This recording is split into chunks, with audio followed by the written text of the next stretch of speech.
Oh yeah. Salut tout le monde. Comment allez-vous? J'espère que cette fois-ci le son fonctionne bien, qu'il n'y a pas d'écho, que vous entendiez bien ma voix. J'ai enfin trouvé pourquoi ça buguait le son. Voilà, le fil bleu sur le fil bleu, le fil rouge sur le fil rouge en tout cas. Welcome tout le monde et comme Ouké et Chris, heureusement que j'ai un limiteur. Comment ça? Tu es en train de dire que l'intro est un peu bruyante?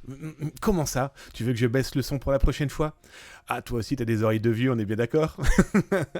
Bon allez, bonjour à toutes et à tous, salut à toi mon Ouké et Chris, salut Darkinux, salut Stephen, salut Buanzi et tous ceux qui viennent d'arriver dans le chat, j'espère que vous allez bien. Ambiance? Vous le sentez? Vous le sentez venir, le vieux barbu? Le mec là, avec ses traîneaux? Parce qu'on présume qu'il en a plusieurs de traîneaux, vous imaginez? Il est censé faire le tour de la planète en quelques secondes. Oh bah merci mon Cybermarcus pour tes 100 bits, l'émission n'est pas encore commencée, qu'il me fait des cadeaux.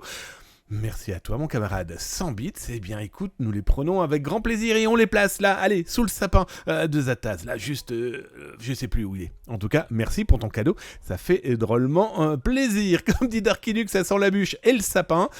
La bûche et le sapin. Et le petit nain sur la bûche, tu en parles ou pas? En tout cas, welcome les amis, installez-vous, c'est Zataz, Damien Bancal, chaque mardi et chaque jeudi à 19h30 sur Twitch, où on parle de cyber-actualité, dont on parle des pirates informatiques, des hackers, du cybercrime.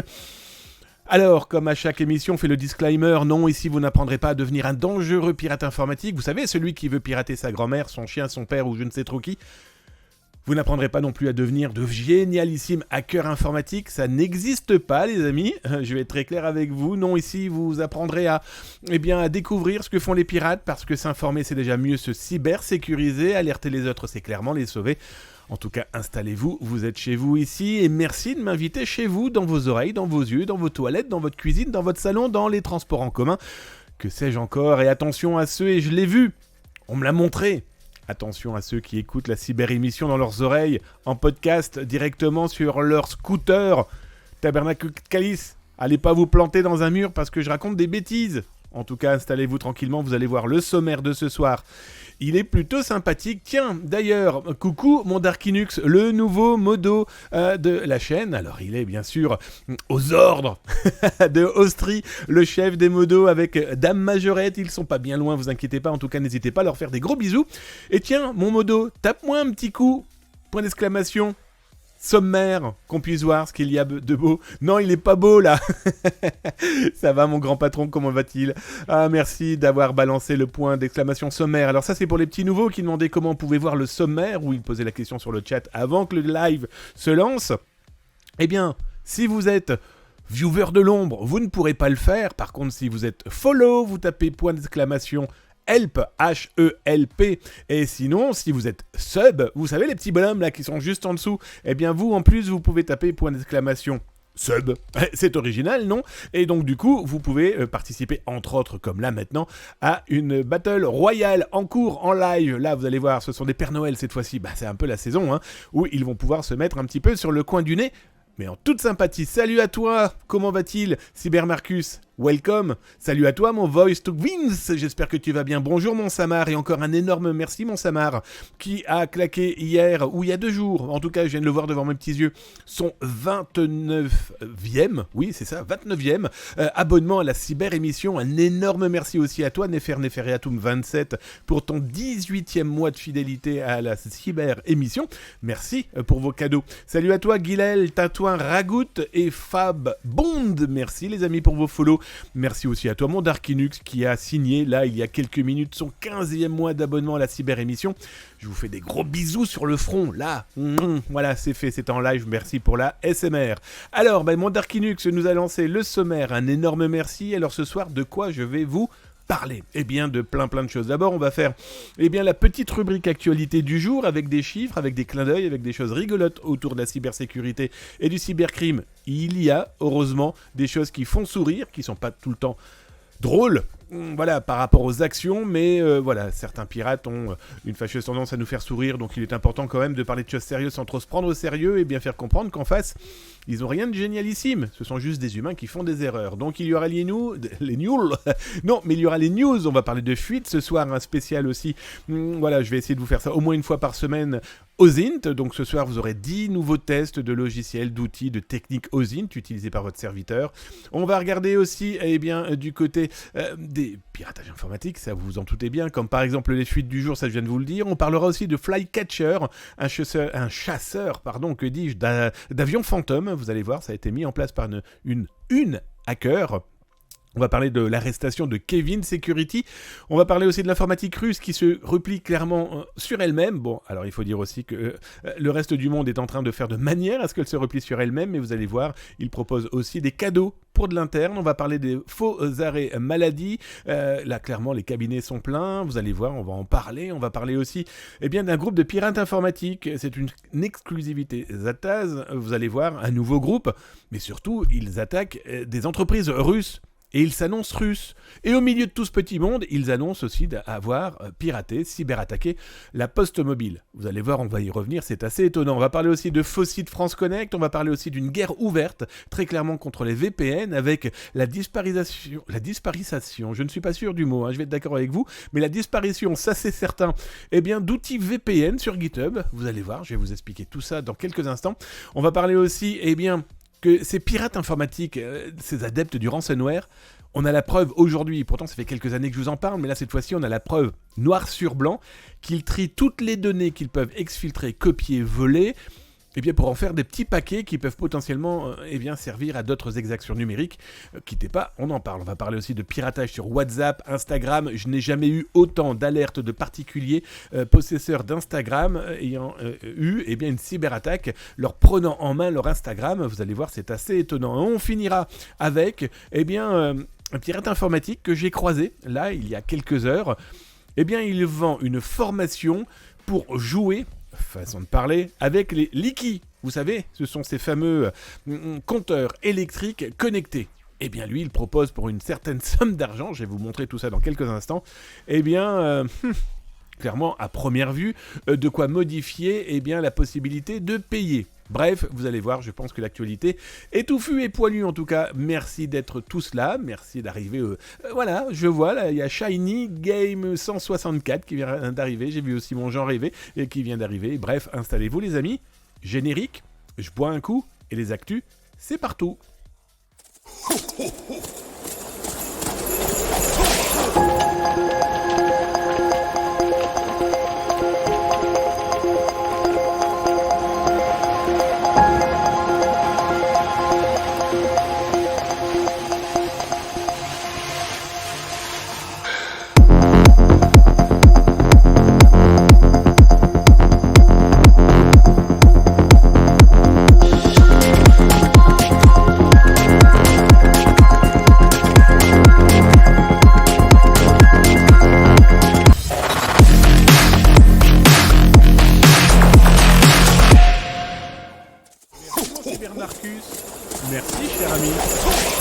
Il a tiré son chapeau et ça vient de me rappeler que j'ai oublié de prendre mes casquettes, les amis.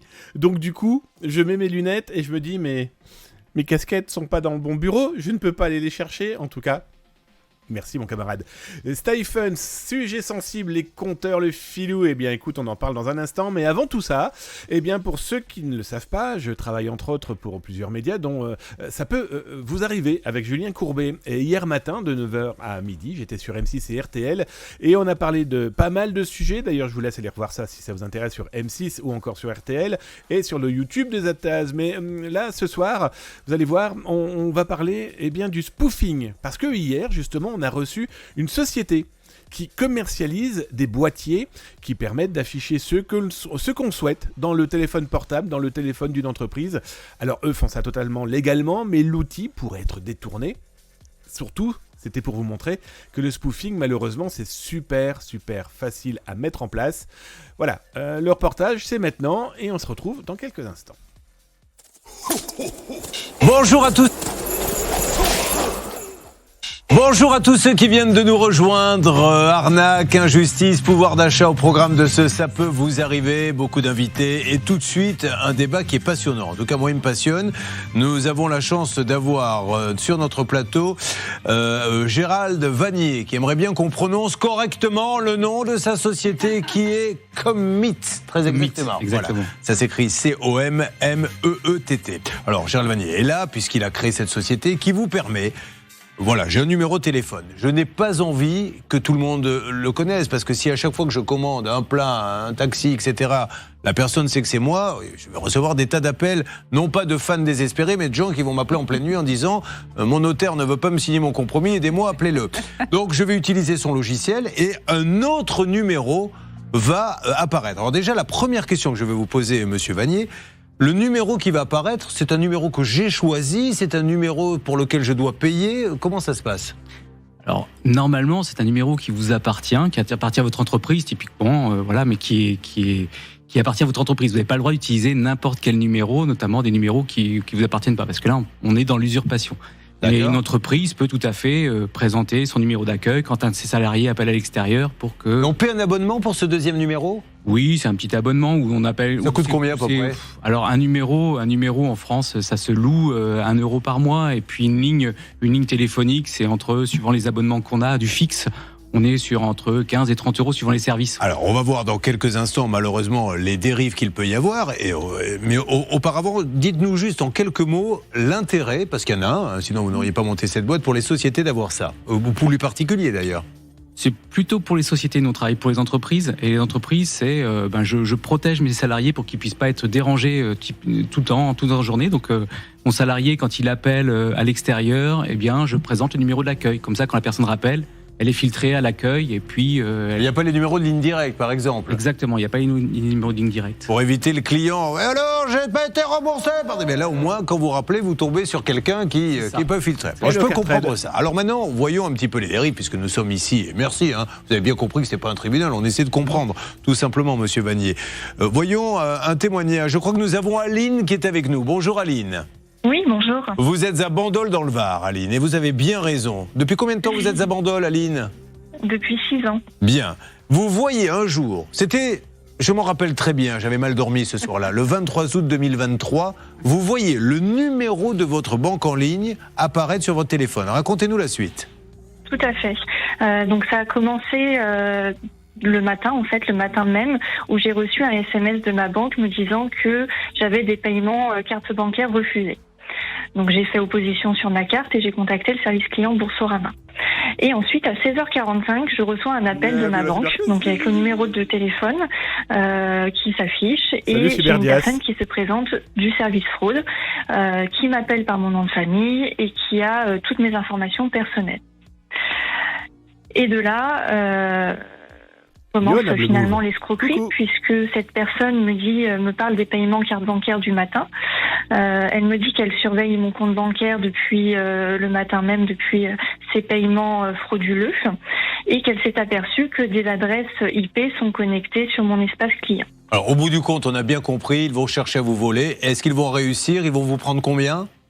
Alors, quasiment 20 000 euros. 20 000 euros. Et là où j'alerte tout le monde, c'est que je peux donner votre âge, Aline, vous êtes jeune, donnez-le s'il vous plaît. Oui, bien sûr, j'ai 31 ans. Imaginez une dame de 75 ans qui voit apparaître le numéro de sa banque, mais elle plonge, mais tout le monde plongerait, moi-même.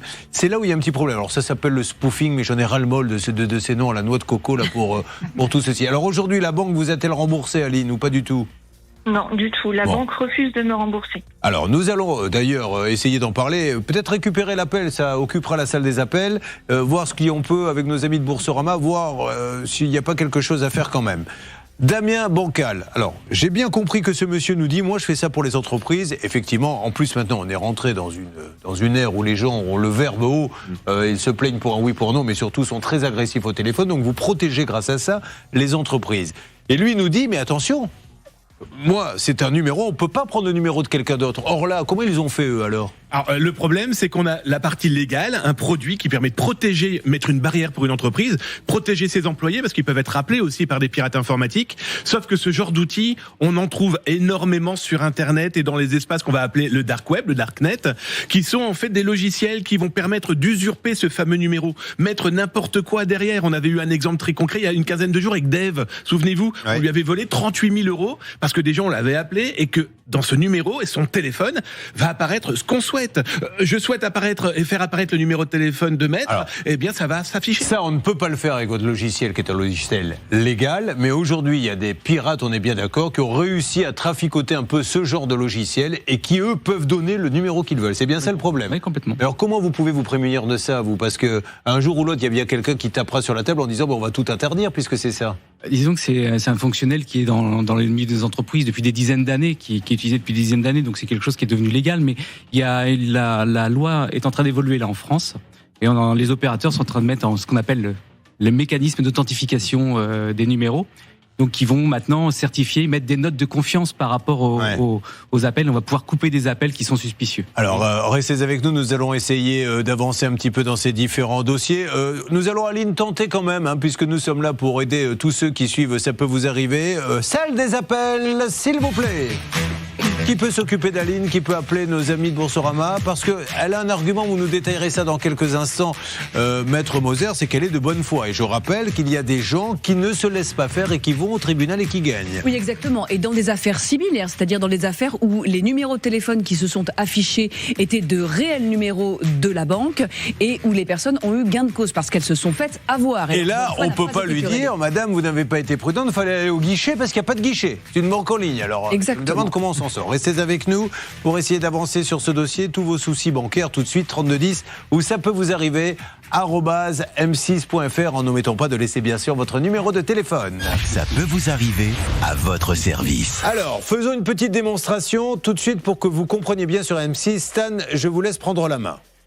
Nous avons monsieur Gérald Vanier qui peut m'appeler depuis son numéro de téléphone portable, vous allez le voir. Et normalement, il peut afficher sur mon portable à moi le numéro de Charlotte Méritant. Alors évidemment, vous ne verrez pas le numéro, mais vous verrez, je l'ai dans mes contacts. Charlotte s'affichait normalement. Vous avez Charlotte dans vos contacts ? Mais depuis quand ? Ah oui, moi j'ai cette chance-là. Ah bah dis donc. Bah ouais. Et y a qui, on peut c'est bien le seul de l'équipe. Ouais, ouais.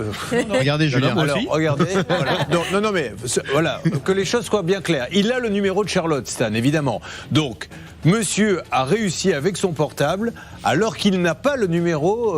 Comment avez-vous fait alors en fait ? Alors, on a un peu préparé. Il m'a donné le numéro, mais donc j'ai choisi d'afficher le numéro de Charlotte, d'utiliser le numéro de Charlotte pour appeler. Mais ça, c'est légal là, ce que vous faites là ? Là, non. Ah bon ? Mais c'est pour le test. Là, pourquoi nous faisons ce débat aujourd'hui ? On n'est pas des geeks, c'est simplement pour montrer à tous ceux que l'on appelle que c'est d'une facilité sans nom, Damien Bancal, aujourd'hui, de faire afficher n'importe quel numéro. D'autant plus que le piège est très fin, c'est qu'on a souvent dans son carnet d'adresses téléphoniques les noms et les prénoms. Et donc du coup, ça va matcher le numéro de téléphone qui appelle mon téléphone, va faire apparaître Julien Courbet alors que c'est un pirate. Oui, Charlotte. Il y a d'autres cas dans lesquels c'est utilisé, beaucoup dans le cadre du démarchage téléphonique des prospects commerciaux qui n'ont pas le droit d'utiliser des numéros masqués et qui, pour vous induire en erreur, mais aussi échapper, vous savez, à ce logiciel qui s'appelle Blocktel, qui vous permet d'empêcher des prospects commerciaux, des spams vocaux, on appelle ça, de vous appeler. Lorsqu'ils utilisent le spoofing comme ça, eh bien, ils peuvent vous appeler et échapper à ce genre de filtre. Le prochain qui dit spoofing, il prend mon portable dans la figure. Trouvez-moi un mot français, s'il vous plaît. Usurpation de numéro de téléphone. S'il vous plaît, parce que spoofing, on n'en peut plus. Bon, voilà, vous avez vu cette démonstration, ça a été très facile à faire, mais encore une fois, on le répète, la société de monsieur ne fait pas ça. Elle est là pour protéger les employés. Malheureusement, les hackers sont plus forts que tout et arrivent à détourner les logiciels, ce qui vous fait venir après sur notre plateau quand vous avez un souci.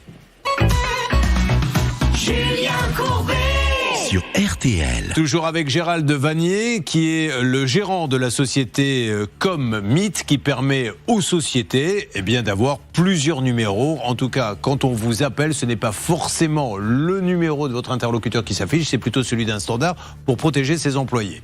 Démonstration faite que ces logiciels sont maintenant piratés, et c'est comme ça que vous vous retrouvez avec le numéro de votre banque, etc.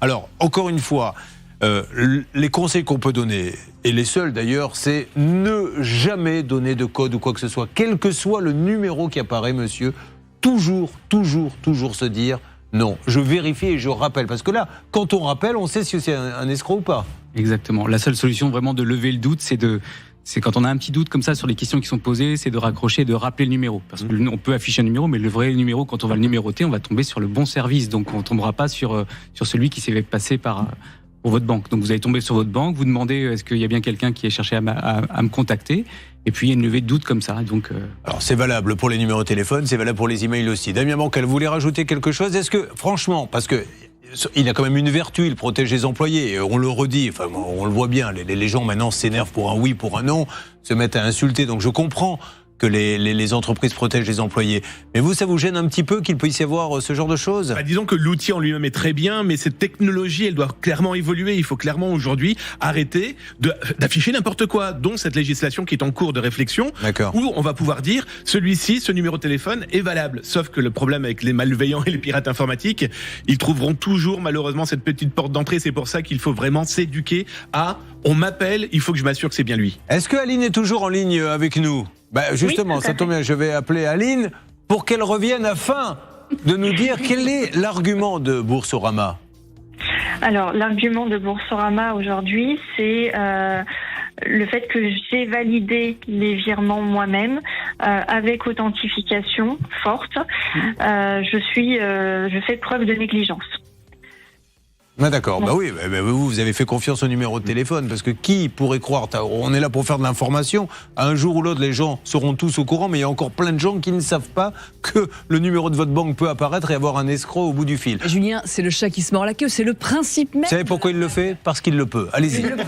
C'est le principe même de l'arnaque, c'est-à-dire que moi je me bats, j'ai plusieurs dossiers en cours où justement il faut combattre, il faut se battre, convoquer le bon sens en disant mais elle n'est pas complètement nouille cette Aline, elle sait très bien que elle pensait réellement qu'elle avait sa banque au téléphone. Donc effectivement, elle a donné elle a fait des authentifications. Mais c'est là tout le talent des arnaqueurs. Et il faut reconnaître la bonne foi des gens. Il faut la consacrer parce que c'est pas toujours le cas. Un deuxième exemple, Charlotte, rapidement. Et d'ailleurs, le problème, c'est que l'utilisation de ce système permet malheureusement aux escrocs d'être intraçables après, puisque c'est un autre numéro qui est apparu. Un autre exemple, vous avez tous déjà reçu un SMS soi-disant de l'assurance maladie, de l'entaille, des impôts, etc., vous promettant un remboursement. Et en général, c'est un SMS qui vient d'un numéro de portable classique.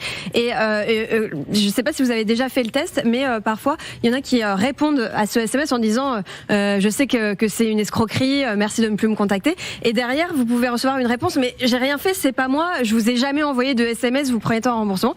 Tout simplement parce que là encore, c'est la méthode d'usurpation de numéro de téléphone qui a été utilisée par l'escroc pour vous envoyer le SMS frauduleux. Damien, on récapitule les conseils, vous qui êtes hacker professionnel, mais pour la bonne cause, hein. Il a un site zatas.com. Qu'est-ce que vous pouvez conseiller à tous ceux qui nous écoutent, jeunes, moins jeunes? Face aux technologies, restons humains. Vous recevez un message téléphonique, un SMS ou un appel, assurez-vous de l'interlocuteur. Rappelez-le, le SMS qui vous demande vos informations d'identification, mot de passe, mail, double authentification, ce qu'on appelle sa fameuse double clé. Je n'y réponds pas. Bref, toutes mes données sensibles et privées ne doivent pas être fournies à l'oral, mais d'humain à humain. Bon, nous avançons. Vous avez pu lancer le premier appel, Bernard, en ce qui concerne Boursorama? Alors Hervé donc est avec le service client. Julien, il était en attente au téléphone. C'est tant mieux parce que je pensais qu'il faisait des selfies ce matin. Tout à l'heure, je l'avais sur mon écran de contrôle. On était en train de faire un débat et il a passé quand même 4 minutes à se prendre en photo. Donc maintenant, tant mieux s'il s'y met. Oui, mon Hervé? Oui, pas du tout. J'étais en ligne et je suis en ligne avec Elliot. Ah, très bien. C'est l'assistant virtuel de Boursorama. Parfait. Il est un peu dur de la feuille. Alors, écoutez, il est peut-être dur de la feuille, mais j'espère que vous parlez normalement, parce que tout à l'heure, pour ceux qui n'étaient pas là, écoutez, mesdames et messieurs, la première intervention d'Hervé Pouchol dans l'émission. Oui, non, je dois être à allergie. Alors, qu'après, vous osiez avoir le culot de dire oui, il est un peu dur de la feuille, pardonnez-moi. Je pense qu'il n'est pas dur de la feuille, il ne comprend rien à ce que vous lui dites. Non, je vous le confirme, il ne comprenait rien au début. Merci. On appelle Boursorama parce que il faut absolument aider Aline, elle a des arguments. Et puis je rappelle qu'il y a plein de procès qui sont gagnés. Avançons, n'hésitez pas à nous contacter si vous-même vous avez été victime de quelque chose comme cela. Ça peut vous arriver à @m6.fr. Ça peut vous arriver. Alors Damien, vous êtes avec nous sur M6. Sur mon écran, on me dit que vous avez repéré ceci sur Internet. Qu'est-ce que c'est que cette formation Allo Bye ? Alors c'est ça qui est fou, c'est que les pirates informatiques se font passer pour les banques. Et donc ils vous appellent pour intercepter les informations comme le mot de passe, la double authentification, etc. Et bien là, vous avez une publicité. Oui, c'est une publicité d'un pirate informatique qui vous propose des formations. Il a ouvert une école qui vous permet de devenir le parfait pirate, escroc au téléphone. Non. Alors pour 550 €, il vous propose une formation basique, simplement pour valider des paiements sur Internet. Le deuxième, le mode business, 750 €, où là on va vous expliquer en plus comment récupérer les informations de votre victime. Et là le VIP, le VIP, pour 1000 €, c'est ce qu'a vécu Dave il y a quelques semaines. Eh bien on vous explique comment récupérer la carte bancaire physique. Mais c'est juste incroyable. Mais lui, on peut pas lui couper son compte tout de suite. Alors on pourrait lui couper plein de choses, sauf que ce sont des malins. Je vous en prie. ça ne changerait pas grand-chose qu'on lui coupe. Non mais donc ça, ce qui prouve encore la puissance de ces hackers, c'est que même si aujourd'hui quelqu'un, le gouvernement, un juge décidait de l'empêcher, il pourrait pas. Là pour le moment, il faut déjà le retrouver. Il n'est pas obligatoirement dans notre législation, encore moins dans notre région géographique. Pays, Et puis surtout, il a plein de clients et c'est les clients qui m'inquiètent. Alors. Et justement, en parlant de clients, notez le caractère vraiment très simple des mots employés. Formation Allo. C'est vraiment bête comme chou, donc ça se destine quand même à une population, et je ne porte pas de jugement de valeur. Bien sûr. Vraiment, on se dit, formation pas à Allo, des hackers, à n'importe qui. C'est ça, à des gens qui vont se dire, tiens, le Allo, donc c'est très basique et c'est vraiment un pouce au crime. Et alors très rapidement, parce qu'il me reste que 20 secondes, si vous décidez de payer pour cette formation et que la justice s'en mêle, vous ne pourrez pas dire que vous n'étiez pas au courant, vous risquez gros également. Ça ne marche pas avec le compte de formation. Voilà, on est bien d'accord. On n'y est pas. Se calme. Qu'est-ce qu'on a au comptable là ? On a un petit peu de budget formation ? Tu vas leur apprendre à se recréer un petit peu de gens ? Non, on se calme là-dessus, si vous le voulez bien. Merci Damien Bancal. Julien Courbet. Monsieur Vanier, je vous remercie d'être venu. Je rappelle que vous êtes donc le gérant de la société Commit, dont le but est d'aider les entreprises à avoir un standard, de protéger leurs employés. Alors, peut-être que ça peut aussi intéresser les particuliers. Un particulier peut passer par vous, vous ne faites que l'entreprise. On fait vraiment du service aux entreprises. D'accord, parce que vous voyez, j'étais sur le point de me dire, est-ce que je ne prendrais pas un deuxième numéro ou Brad Pitt s'afficherait sur le téléphone de Charlotte quand je l'appelle. Elle répondrait peut-être plus souvent, celle-ci. Là, c'est sûr. Bon, merci à vous, monsieur, merci beaucoup de nous avoir éclairés. Restez avec nous, Damien Bancal, pour deux raisons. La première, c'est que votre épouse m'a dit, plus longtemps vous le gardez ce matin, plus je peux m'amuser un peu. Et deux, j'ai d'autres choses à vous demander. On va bientôt arriver à votre cas, mon Franck, et c'était incroyable, vous saviez tout ça, là, ces histoires de double numéro. Extrêmement bien fait, et même alléchant, comme publicité. Non, mais je vous parle du deuxième numéro.